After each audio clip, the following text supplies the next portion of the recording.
Hello everyone, this is Dremils.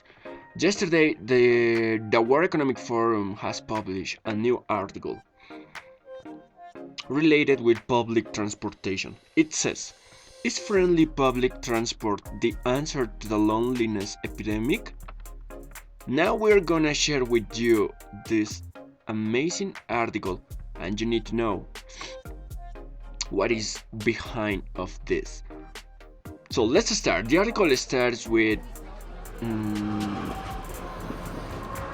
with a question. When was the last time you spoke to a stranger on the bus? Um, and in some way, some research suggests that efforts to tackle social isolation should start with public transport. Talking to people in the next seat can not only make you feel better, but it actually improves your health and well-being. So, if I have that question, well, in my case, I hardly ever talk with people who are next to me in public transport. Why? Because simply they are strangers, I don't know him or her well. But according to the research, maybe I should try it in the next time I go on public transport. But if there is a research which proves that talking to people actually improve your health and well-being, well, it's something positive. It's not something that you um, something danger for you. So maybe we can try to do the next time. And there was a program in the UK run by the BBC, uh, which took a day-long experiment on 14 June this month. So the program was called Crossing Divides on the Move. The program was related also to was related to get people chatting on buses and trains with the support of transport companies. And here, the transport companies, played an important role for this program called Crossing Divides on the Move.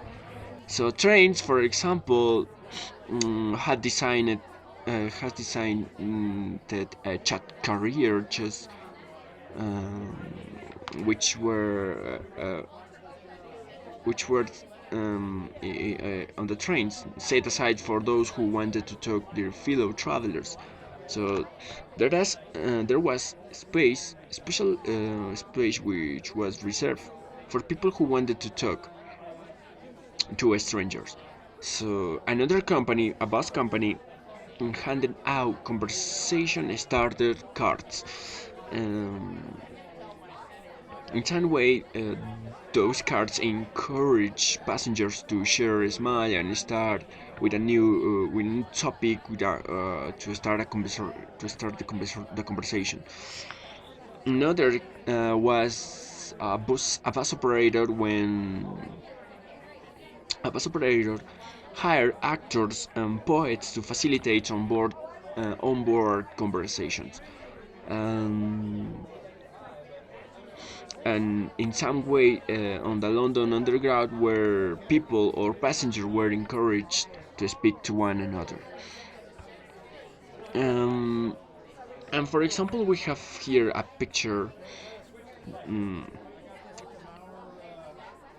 where it says, "Do you recognize the same faces on your daily commute? Bet you feel as tired as they look." Yeah. So the program was run by the BBC, Crossing Divides, and they have some flyer here, and it says you probably have more in common than just a journey to work. Researchers say talking to strangers can make us happier, so why not say hello? Mm, but okay, and here we have a next question: is tech to blame? Some people blame technology for increased social isolation, but here we have a study that also the article cites. It is an international study by by the Henry J. Kaiser Family Foundation, which found that more than half of people in the US and half of the UK population thought increased use of technology was a major reason why people have become more lonely. But the study also showed that social media was not more likely to be used by those who felt socially isolated. So the argument here that tech make us isolated, according to this research, is not true.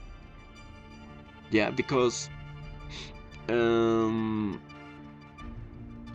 many people who feel socially isolated are not more likely to use technology, because isolation means in different uh, isolations spreads on different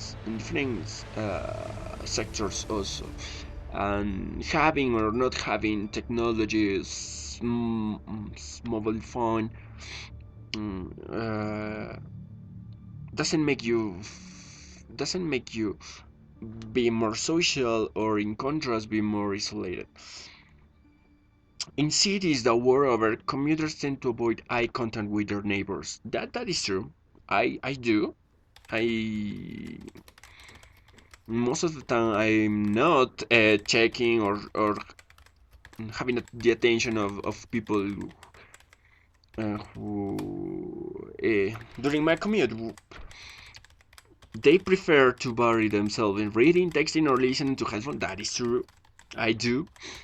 I prefer if I have a cell phone. Well, I prefer to read or check some publications, but having eye contact is not of the is not This is pretty close. essential for me. I think during the commute. Uh, but I have to change because we have here another argument to support this. Humans are among the most social species on the planet. Nevertheless, from trains to airplanes, strangers may sit millimeters apart while completely ignoring each other, treating one another as objects rather than as a source of well-being. Um, yeah, according to Nicholas Iflay and Julian Scrow, behavioral scientists at the University of Chicago. Yeah, that is true. We ignore each other, right? We don't care about what the other person is doing, or we don't care what what what she or he is thinking. It doesn't matter what they are doing. We'll live our life, and in some case, it means trade. It means to trade to the other person as objects. That is bad. A study published in the British Medical Journal found that isolation increases the risk of heart disease and stroke by greatly at first. Yeah, being isolated is bad for your health, it says. And that is true. Loneliness is also linked to stress, depression, and suicide. Yeah, the thing is that you need to change the way that you live with your counterparts. The article wants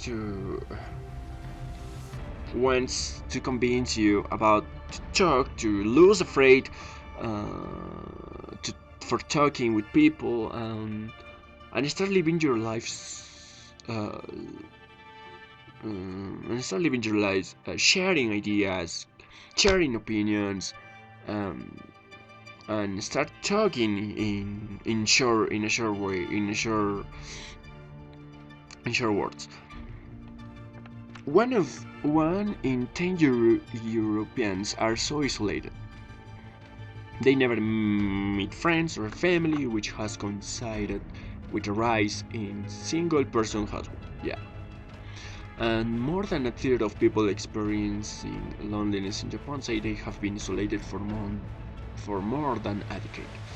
Now, this chart that is to danger. If we have a research which says that loneliness is bad for you because it's related with stress, with suicide, you have to avoid it. And many people, for example, in Japan, who have experienced loneliness for more than 10 years, I don't know how they keep living in a globalization world where we need from each other. Because if you want to be isolated, well, I don't know if you will success over time, because connection and socialization now is essential for us in a world to survive. Um, I think mm, reading this article, in my case, I've changed. Reading this, the article has changed the way I think, and I hope you you have to think about that, about be a little bit friendly with others. What it says, talking towards a new normal. Some people's preference for solitude is even more baffling in light of analysis that shows people tend to like you more if you speak with them. Having conversation with new people is an important and rewarding part of social life, according to Dr. Gillian Sandstrom of Isaac University, who has researched the impact of chatting on public transport. We found that people systematically underestimate how much their conversation partners like them and enjoy their company. Yeah, so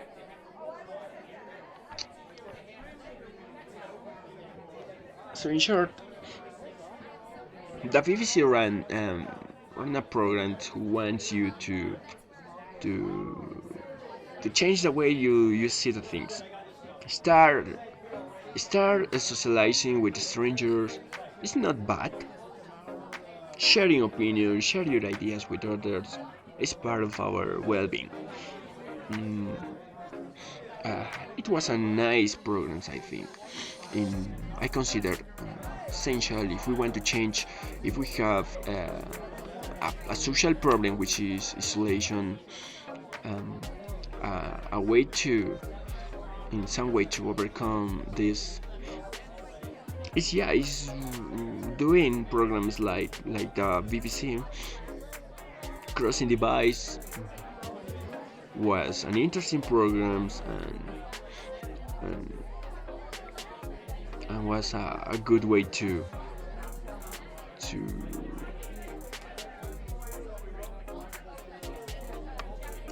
to start living a new way of socialization.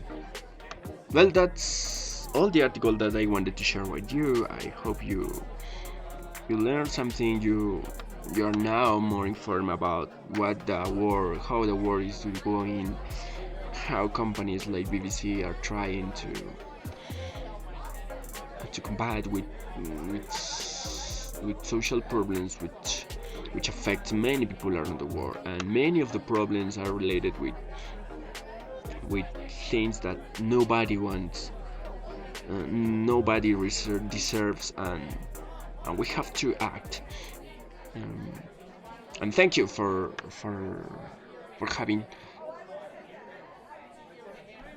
a moment with us.